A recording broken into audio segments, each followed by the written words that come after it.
Distinguished gentleman from New Jersey, Mr. Frelinghuysen. The gentleman from New Jersey is recognized for 4 minutes. Mr. Speaker, I thank the gentleman for yielding. I rise in support of the McKeon Amendment, but with serious reservations that have nothing to do with the substance of the amendment.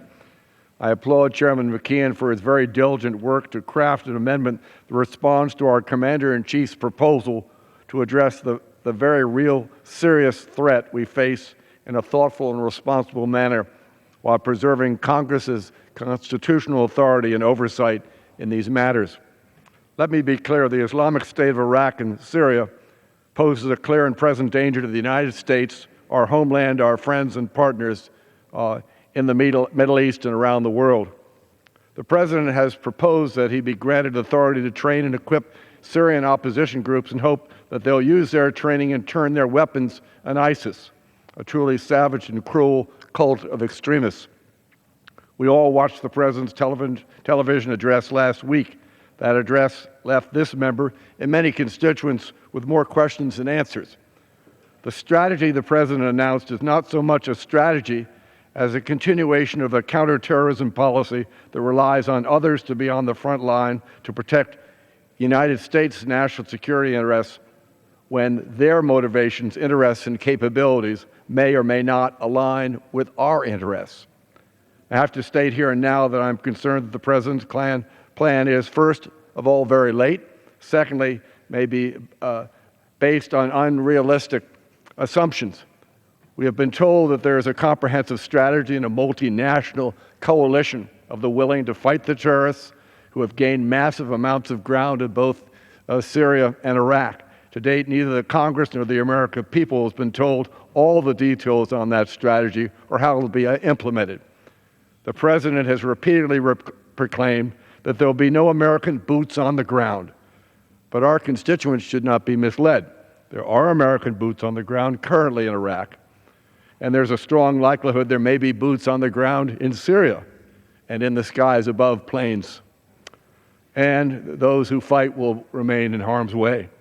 The White House is relying on so-called moderate rebels groups to fight ISIS, groups that do not and will not exist in any great numbers, whose primary target is the Syrian dictator, President Assad. How do you reconcile those competing goals? Indeed, there are many complicated questions in a complicated region of the world with ever-shifting alliances and loyalties. But this is where the terrorists who want to do us harm have taken hold. And despite reservations and questions, we must take action. The threat is real, and ISIS must be confronted now.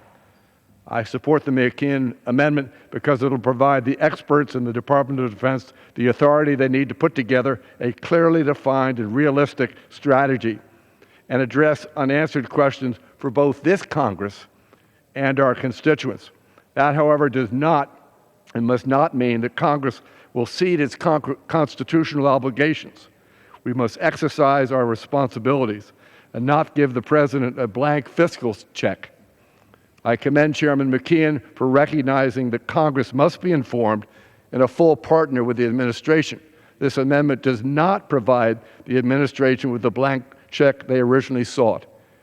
In this measure, we provide authority for a limited train and equip program with strong congressional oversight. This amendment does not allow any funds, be they appropriated funds or foreign partner funds, without prior notification and approval to congressional defense committees in accordance with standard reprogramming procedures. This amendment does not, I repeat, does not provide an authorization for the use of military force. Indeed, the amendment includes language that makes it explicitly clear that this train and equip authority is not an authorization for the use of military force. I ask the Chairman for additional 30 seconds. Yield the Chairman additional minute. Mr. Chairman, I support this amendment. ISIS needs to be confronted, and sooner rather than later.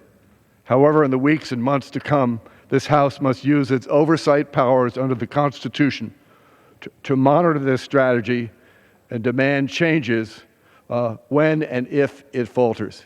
I yield back the balance of my time. Gentleman yields back. Gentleman from California reserves. Gentleman from Washington.